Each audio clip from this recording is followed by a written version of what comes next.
जनसंघ के संस्थापक सदस्य और पूर्व शिक्षा मंत्री हरि कुमार औदिच्य की 11वीं पुण्यतिथि पर मंगलवार को प्रेस क्लब में शिक्षा रत्न सम्मान व श्रद्धांजलि कार्यक्रम आयोजित हुआ।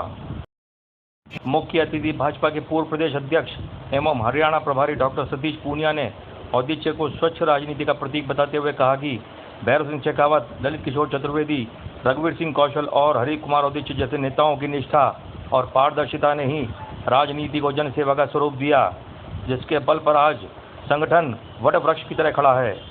हरि कुमार औदिच्य जी को स्मरण करने के लिए ईश्वर ने मुझे सहयोग दिया, अवसर दिया। डॉक्टर सरदाना जी, डॉक्टर फारिसा, ममता जी राजनीति में कहीं रहे, बीजेपी में रहे, कांग्रेस में रहे, लेकिन आपसे पता नहीं क्यों कोई आध्यात्मिक रिश्ता ही है कि आप सहज सरल तरीके से मेरा सम्मान करती हैं और मैं भी आपका सम्मान उसी शिद्दत से करता हूं। गजेंद्र जी का प्रेस क्लब की अध्यक्षता के नाते मेरा यहाँ पहले भी प्रेस फील्ड प्रेस में आया था और दोबारा देखा, उस समय ध्यान आया था कि ललित जी ने ये सभागार का निर्माण कराया। ये अपने आप में इस बात को साबित करता ही कि हमारे लोग किस तरीके से शिद्दत से काम करते हैं। लगभग 10 साल तक मैं छात्र राजनीति में काम करता रहा। 1992 में जब आया तो मुझे ये सौभाग्य मिला कि राजनीति में बीजेपी की 3 पीढ़ियों के साथ मुझे काम करने का अवसर मिला। 93 में सरकार बन गई थी और भैरव सिंह शेखावत जी मुख्यमंत्री और हरि कुमार जी उस समय शिक्षा मंत्री बने थे।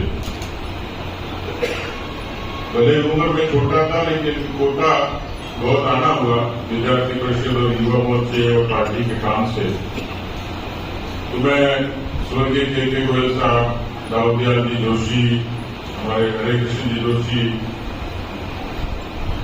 खासतौर पर ललित किशोर चतुर्वेदी जी तो मैं इसलिए याद करूंगा कि मैं जिस भी हैसियत में यहाँ खड़ा हूं तो मेरी इस सेक्शन को गढ़ने में ललित जी का विशेष योगदान है।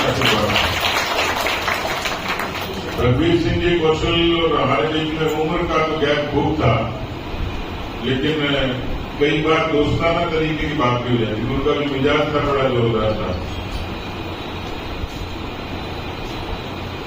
स्वर्गीय हरि कुमार जी से भी, उनसे भी कोई न कोई इस तरीके का रिश्ता था। और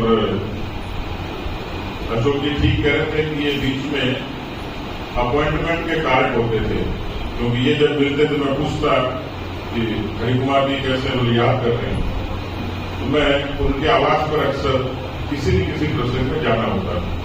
आदरणीय बाबा साहब की 11वीं पुण्यतिथि पर आप सभी का प्रेस क्लब में स्वागत करता हूँ। आदरणीय ललित किशोर जी चतुर्वेदी द्वारा यह हवन सांसद कोष से बनवाया गया था और आदरणीय पूनिया साहब आज दूसरी बार पता है, पिछली बार प्रेस कॉन्फ्रेंस पर मिले थे।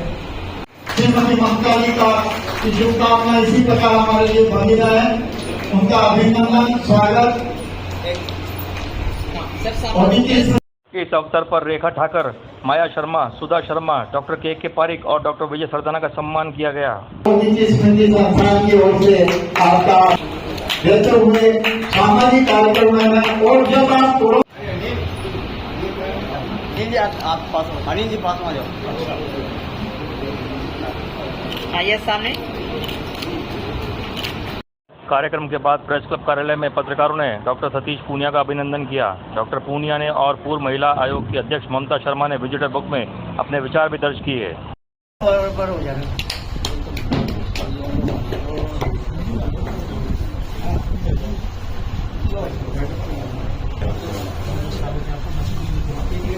सबसे बड़े फोटोग्राफर जिन्होंने झारखंड मामले में नरसिम्हा राव जी को सेवा कराई। इस मामले में आपने मेरे को मदद करी थी, बहुत बड़ी समस्या मिली थी और कुल देवड़ा बढ़ाने के लिए खबर ठाकी थी। मैं आपके आवाज में मिलाकर आवाज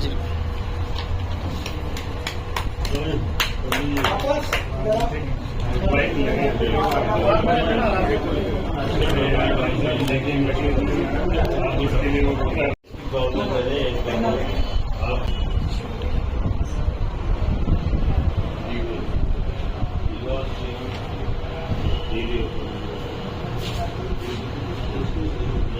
रख दिया मैं आज किसी निजी काम से नांदेड़ आया था बूंदी। कल देश के यशस्वी प्रधानमंत्री नरेंद्र मोदी जी का जन्मदिवस है और उसके बाद 2 अक्टूबर तक उनके जन्मदिन से लेके लाल बहादुर शास्त्री जी और महात्मा गांधी जी की जयंती तक पूरा पखवाड़ा हम लोग सेवा पखवाड़े के रूप में मनाएंगे और एक कार्यक्रमों की बड़ी श्रृंखला है। हालांकि राजनीति में चुनाव, वोट बैंक, वोट इस पर अक्सर चर्चा होती है, लेकिन देश के प्रधानमंत्री जी का ये मानना है कि राजनीति सिर्फ नारों की नहीं, चुनाव की नहीं, वोट बैंक की भी, राजनीति सरोकारों की भी होती है। इसलिए जन सरोकार से जुड़ने के लिए ये पखवाड़ा मनाया जाएगा। कोटा में भी कार्यक्रमों की विराट श्रृंखला है। रक्तदान, स्वास्थ्य शिविर, वृक्षारोपण, ये सब कार्यक्रम होंगे। आज की राजनीति में, उस समय की राजनीति और अभी की राजनीति में क्या परिवर्तन देखते हो और इनसे क्या आपको प्रेरणा मिली? देखिए, हर समय की अपनी महिमा होती है, उनकी अपनी विशेषता होती है। आज का युग भौतिक युग है, तकनीकी बहुत है। जिस जमाने में उन लोगों ने जनसंघ के समय शुरुआत करी थी, उस समय कोई साधन नहीं होते थे, टेलीफोन नहीं होते थे, इस तरीके की चमक दमक नहीं थी, बहुत प्रतिकूलता में वो लोग काम करते थे। आज तो बहुत ज्यादा तकनीकी के कारण राजनीति भी आसान हो गई है। तो ये फर्क तो साफ दिखता है और जब भौतिकता हावी होती है उसका असर समाज पर और राजनीति पर होता है।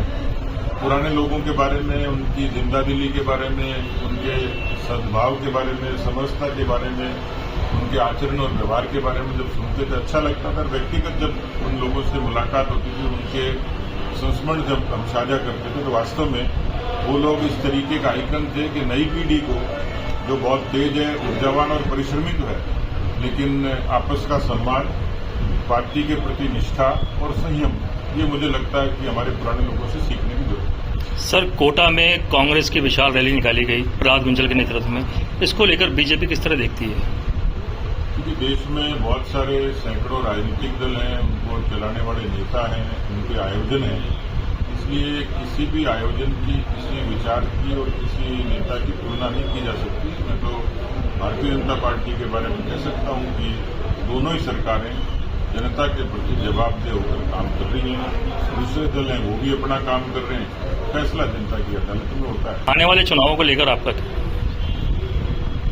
ये तो सवाल थोड़ा जल्दी का है, लेकिन चुनाव लड़ने के लिए होते हैं और चुनाव जीतने के लिए होते हैं, तो समय आएगा तब आपको अच्छे से बताएंगे। जब हाथ लगा रखा मैंने